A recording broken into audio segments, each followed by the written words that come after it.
Hola queridos amigos, buenas tardes, ¿cómo están? Qué gusto estar aquí con ustedes. Me da siempre mucho gusto hablar de tantas cosas que me preguntan. Sí, agradezco su interés. Como siempre les he dicho, aquí no hay familias perfectas. Y sí, a mí me molestaba mucho que mi mami, por llevar la fiesta en paz, como dije, o por tener esa idea de que el amor es así, ella no decía nada. Y yo, pobrecita de mi mami, para mal de mi mami, no, yo nunca he sido muy dejada, que digamos, para nada, desde chica. Entonces les voy a poner un ejemplo porque dije eso. Todos los domingos religiosamente íbamos a la casa de la abuela, mamá de mi mamá, que tenía un carácter pero terrible. Todo el mundo le tenía como enojo y miedo, pero no decían nada. Mi abuela vivía con una hija que es 5 años mayor que yo, muy chica, con mucha distancia de mi mamá. Entonces esa hija vivía ahí con los abuelos. Mi mamá está casada y tiene 8 hijos. Somos 8. Entonces la abuela espera a que llegue mi mamá para que arregle la cocina. Así de plata. Entonces a mí, perdón, me daba muchísimo coraje. Yo era una chica, una niña. Entonces yo iba, a mí me daba mucho coraje. Entonces yo fui y le dije a mi abuela que había que decirle mamá Fina, porque se llamaba Josefina. Había que decirle abuela, no ni de broma, mamá Fina. Entonces yo llegué y le dije, mira, abuelita, porque sabía que se iba a enojar. Yo te quiero decir una cosa. Tú sabes que mi mamá tiene 8 hijos y mucho trabajo en su casa. Y aparte mi mamá no es tu sirvienta ni de la coquis. Así que mi mamá no viene a tu casa a limpiarla y a arreglarla. Si mi mami no puede venir de visita, que no venga. Entonces, de ahí, mi abuela como que me tenía respeto. Cuando yo iba con mi mamá, que fui muchos años, hasta que crecí, ya no iba todos los domingos, no, decía mi abuela, no, cuidado, porque a mi mamá, aunque se llamaba María del Carmen, le decían la nena a mi mami. Entonces mi abuela decía, a la nena ni se les ocurra decirles nada, porque Carmen se enoja. A mí no me importaba que me dijeran eso, pero yo me parecía muy mal. Entonces me parecía mal de ellos, pero también me parecía mal de mi mamá. Me dolía que mi mamá no se defienda. Es muy curioso, porque en la casa de mi mamá, sin exagerar, era una reina todo el tiempo que vivió mi papá. Mi papá adoraba a mi mamá. Siempre procuró, se enojaba si mi mamá estaba haciendo algo y yo sentada o alguna, oye, levántate, esa señora es tu madre, ve a hacer lo que está haciendo. Mi papá se enojaba mucho si mi mamá estaba haciendo cosas, o sea, teniendo todos estos hijos. O sea, en su casa mi papá la trataba, iba al trabajo, regresaba por ella, iban a almorzar, mi papá adoraba a mi mamá y mi mamá a mi papá. Entonces, a mí me parece que no es justo que su mamá la trate así. Entonces, por eso mencioné eso, porque mi mamá, no con mi papá, pero con personas a su alrededor, permitió que abusaran de ella. Y cuando mi papá murió, que murió muy joven, y en el trabajo de manera inesperada le dio un infarto agudo al miocardio y murió instantáneamente. Y además él era ingeniero y estaba en Hermosillo, Sonora, porque trabajaba en el CAPSE. Entonces nos avisaron que había muerto. Entonces fue una cosa dificilísima. Mi mamá pasó, nada en la vida de todos nosotros fue igual, jamás. Porque mi papá era muy alegre, llenaba la casa, diciembre, año nuevo, esto eran fiestas, y nosotros somos 8, imagínense. Yo cantaba canciones rancheras, que siempre mi hermana bailaba rock pesado, era una fiesta en grande. Y mi papá organizaba todo eso. La casa se adornaba de nochebuenas, porque mi papá era un ser lleno como de vida, como que disfrutaba la vida que yo heredé. Pero imagínense el cambio. Hasta la fecha, solo nos vemos en Año Nuevo y no hay tal fiesta. Hay alguna Nochebuena, nadie canta, nadie baila, porque aquí mi papá no. A todos mis hermanos les gusta mucho bailar, entonces bailaban. Mi papá muy alegre, atendiendo a su familia, que procuraba mucho. Entonces,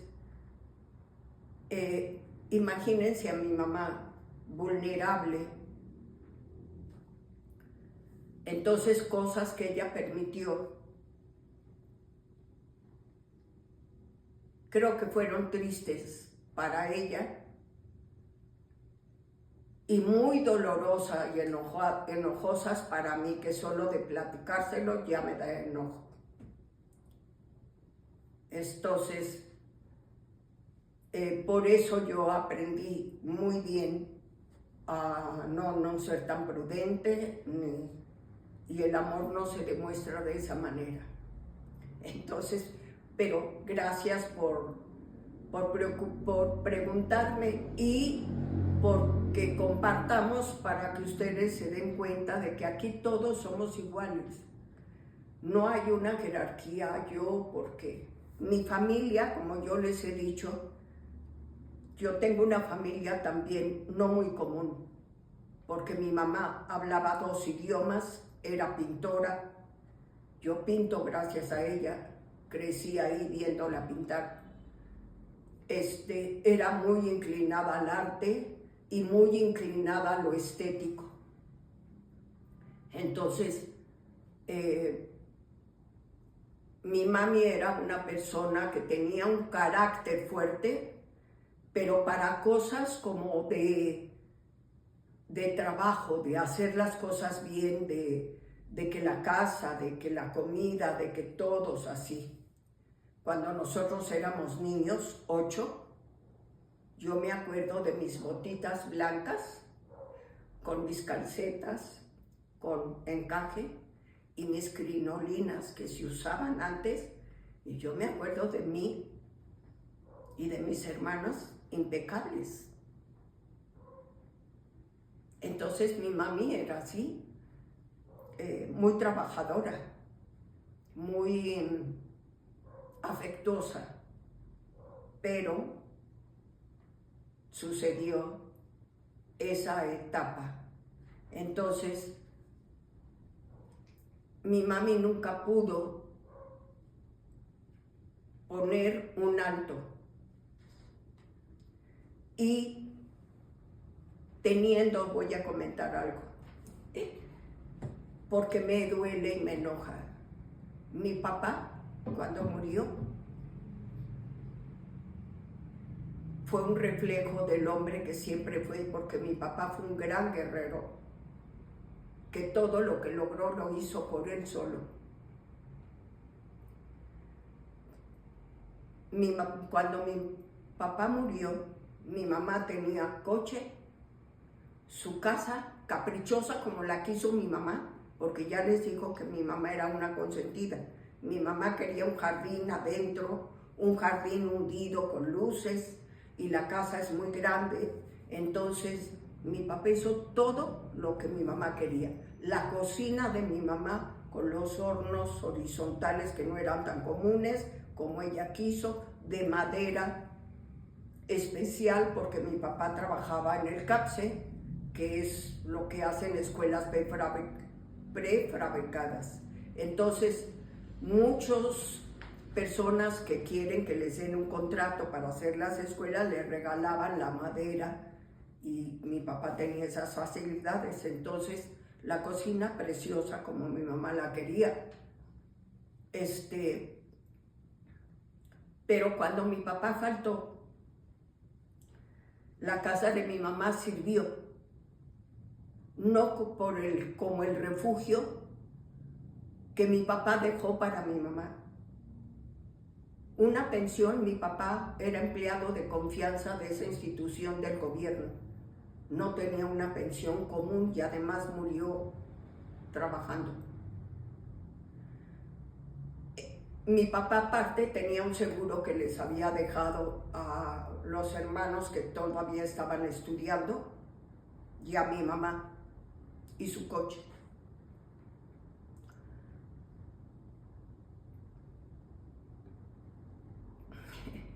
Todo desapareció.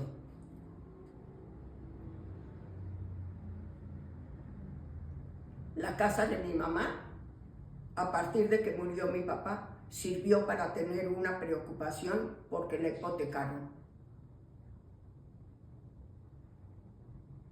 Y la persona que la hipotecó se fue del país. Dejó a mi mamá sin carro, sin seguro. Y bueno, entonces a mi mamá principalmente, dejen de ustedes mi enojo, mi tristeza. Dejen eso. Triste, porque mi papá trabajó toda la vida para que mi mamá viviera bien. Triste que mi mamá haya creado por sus creencias, por sus ideas, sus creencias, una vida de pesadilla a partir de que murió mi papá. Porque la casa ya no era un refugio, era un problema. Y imagínense el tema, que yo soy la mayor.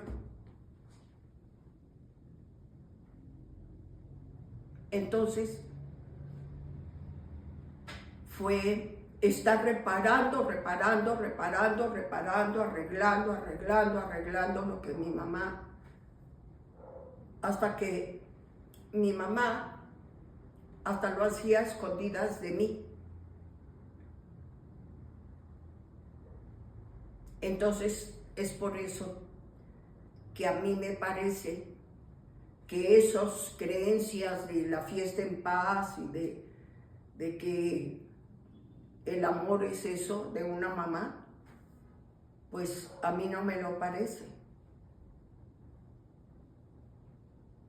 Entonces para mí era muy triste pensar que mi papá todo eso lo hizo para mi mamá, para que estuvieran bien. Y sucede que todo lo que dejó mi papá se convirtió en un problema para mi mamá hasta el último día de su vida. Porque mi mamá nunca necesitó de nadie me necesitó a mí porque era como esa niña que saltaba acá con la abuela, así me la pasé, como si fuera una hija, defendiéndola de ella misma, porque ella era quien tenía que poner límites. Entonces, no solo perdió a su compañero de la vida que amaba tanto y su vida cambió radicalmente, sino además empezó una historia de abusos. Entonces es por eso que yo les digo, todos aquí hemos tenido muchas cosas muy buenas. Yo en mi vida, con mi mamá, mi papá y mi abuelo, he tenido cosas grandiosas que creo poco comunes, que me han ayudado mucho en la vida. Pero también hay la otra parte. Mi mami y yo nos queríamos mucho y éramos como cómplices. Entonces, cuando yo iba por ella, nos la pasábamos súper bien. Entonces, pues mi mami así quiso. No había más que hacer. Entonces, por eso les digo, una creencia llevó a mi mamá a que en vez de tener una casa que fuera un refugio para ella, que fuera un lugar que le diera seguridad. No, su casa se convirtió en un problema por no poner límites. Entonces, es por eso que comenté eso, lo importante que es evolucionar y no permitir el abuso. No la disculpo yo, siempre tuve por mi mamá un amor increíble, siempre, pero eso no quita que no estoy ciega. Mi mamá fue muy permisiva y su problema no fue mi papá, sino la gente que la rodeaba. Entonces, bueno, gracias por su interés. Entonces, hablando de las creencias, vean, por una idea, una creencia que tiene mi mamá, ella sufrió. Ella estuvo todo el tiempo, como ella, su palabra decía, muy mortificada por algo que ella no tenía por qué estar mortificada. Porque mi papá le dejó su casa, coche, seguro, servicios médicos, todo. Mi mamá no necesitaba a nadie. Entonces, eso me parece triste para mi mamá. Para mí, doloroso ver que mi mamá lo hizo así, por su creencia de ser prudente y amorosa. Entonces, en ese lugar común no queremos estar, porque sí sé que también es una tendencia que los papás o las mamás o ambos siempre quieren como salvar a sus hijos o ayudarles. Y creo que cometen un error, porque cuando una persona adulta es adulta, un día fui a la iglesia del Carmen de San Ángel, un 16 de julio, que era día de Nuestra Señora del Carmen, porque yo nací ese día. Entonces me gané mi nombre, que me encanta. Y estaba el padre dando un sermón que nunca había escuchado, pero el padre dijo a la hora del evangelio que cuando unos padres cuidan de su hijo pequeño, el mundo ríe. Pero que cuando unos padres cuidan de sus hijos adultos, el mundo llora. Me sorprendí muchísimo. Él estaba hablando acerca de la Virgen del Carmen como madre.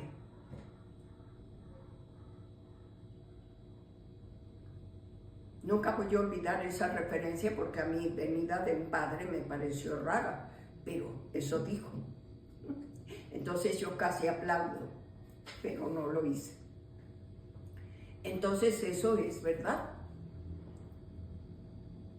Yo creo que un hijo que es un adulto tiene que, si pasa alguna cosa, pasa que un hijo se enferma, yo tengo 3, alguna vez han pasado por claro que todos estamos ahí, pero no es lo normal, es un evento que pasó. Si a alguien le pasa algo, todos estamos ahí, pero no es lo normal. Si pasa algo, pues sí, hay que apoyar, pero también educar hijos independientes. Bueno, entonces, hablando de la entropía, fíjense cómo podemos poner el ejemplo, ya que les conté parcialmente la historia. ¿Cómo podemos poner el ejemplo de la entropía, de la fuerza que nos mantiene aquí, como a mi mamá, sin poder salir de la carpa, porque se siente mal, porque tiene una poderosa creencia acerca de lo que ella tiene que hacer, aunque sufría? Y por el otro lado, el impulso de salir de la carpa. Mi mamá dejó que la entropía la dominara. Quedó en medio de la carpa con una lucha por su casa, por el dinero, por el abuso, por ser ella misma, por hacer con su vida lo que ella quería. ¿No? Fue una lucha la que mi mamá tuvo de que murió mi papá hasta que ella se fue a los 97 años, tuvo una larga vida. Entonces, eso nos muestra cómo la entropía y la carpa, estar en medio y estar luchando todo el tiempo por lo que sea, por la idea que 8 hijos tienen que estar juntos, unidos, y que ayudarles a todos y así, la mantuvo en una lucha permanente. Virgen Santísima, Sagrado Corazón de Jesús, eso decían las palabras de mi mamá. ¿Por qué? Porque siempre estaba mortificada.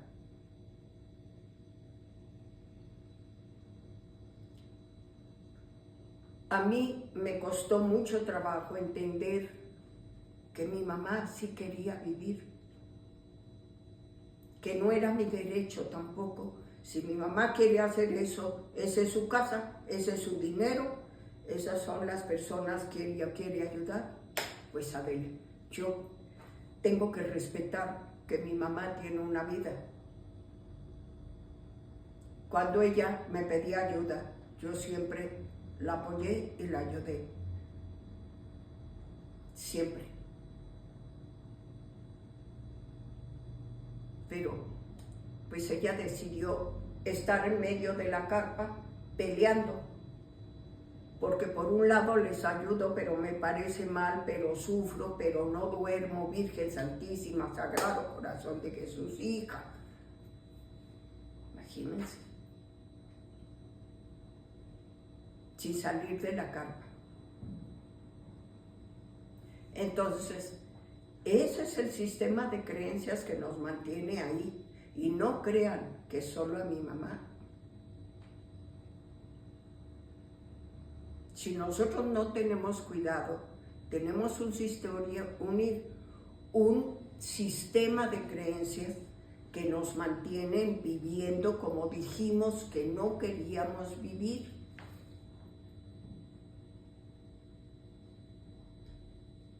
Y yo creo que el principal valor en las familias, en las amistades, en los amores y en cualquier relación es el respeto. Entonces, es por eso que mencioné eso y es por eso que en esta ocasión, también con la intención de crear un vínculo, de que ustedes vean que es verdad lo que siempre les he dicho, aquí no hay nadie que haya tenido una vida perfecta, aunque la mía, que ese señor fuera mi papá y ella, mi mamá y mi abuelo, la verdad me dieron muchas herramientas para tener una buena vida. Pero como yo les digo, también está la otra parte. Entonces, nosotros dejamos de luchar, porque vivir luchando acaba, aniquila. Y no por lo de la historia de mi mamá, lo que les acabo de contar. Hay muchas luchas. Porque este que no me quiere, me quiera. Porque estas que no son así, sean de esta manera. Porque fulanitos no hacen. Por el dinero. La gente se la pasa en la mitad de la carpa luchando toda su vida. Y no pueden salir de la carpa porque no abandonan las armas. Una lucha requiere de estar alerta. De verdad la gente no puede dormir bien porque está pensando qué va a decir mañana y que es una lucha. Un trabajo no es una lucha, es un trabajo y es lo normal porque aquí todo trabaja. El planeta donde nosotros vivimos hay primavera, verano, otoño, invierno, todo el mundo a trabajar las estaciones. Luz, noche, el sol y la luna a trabajar. La naturaleza, todo trabaja. Nuestro corazón trabaja 24 horas. Nuestro cerebro, cada una de nuestras células trabaja siempre. El trabajo es lo no natural. La lucha, no. Eso no es natural ni es sano. Entonces, trabajar, además, es gratificante, porque uno se siente muy contenta. Uno se siente de trabajar, hacer lo que uno tiene que hacer. Se siente muy bien. Entonces, espero que lo que les acabo de explicar contribuya a que nos quede claro por qué es importante salir de la carpa, porque además cuando trabajamos ya podemos construir una vida bonita, porque trabajamos. Antes de empezar los videos, yo le platiqué a Majo, que está aquí presente, escuchando y viéndome, que el fin de semana me la pasé de manera grandiosa, pintando un cuadro y escribiendo un poema. Porque antes de pintar yo siempre escribo. Pinto en función de lo que escribo. Y me la pasé padrísimo. justo le estaba diciendo por qué puedo hacer eso, porque no hay una lucha. Porque puedo ser creativa, puedo disfrutar de mi vida, puedo trabajar. Eso fue un trabajo, pudiera decirse. Sin embargo, es muy gratificante. Cuando sales de la carpa ya todo lo que haces es crear. Claro, trabajando. Pero trabajar es lo normal. Bueno, queridos amigos, les mando muchos besos. Espero que escriban su método JOCA, que se lo regalen a quien ustedes quieran y recuerden que no se tienen que escribir hasta enero, que el método dura 1 año y no importa el mes en el que te hayas inscrito, dura el año. Entonces, les mando muchos besos y gracias por estar aquí. Bye bye.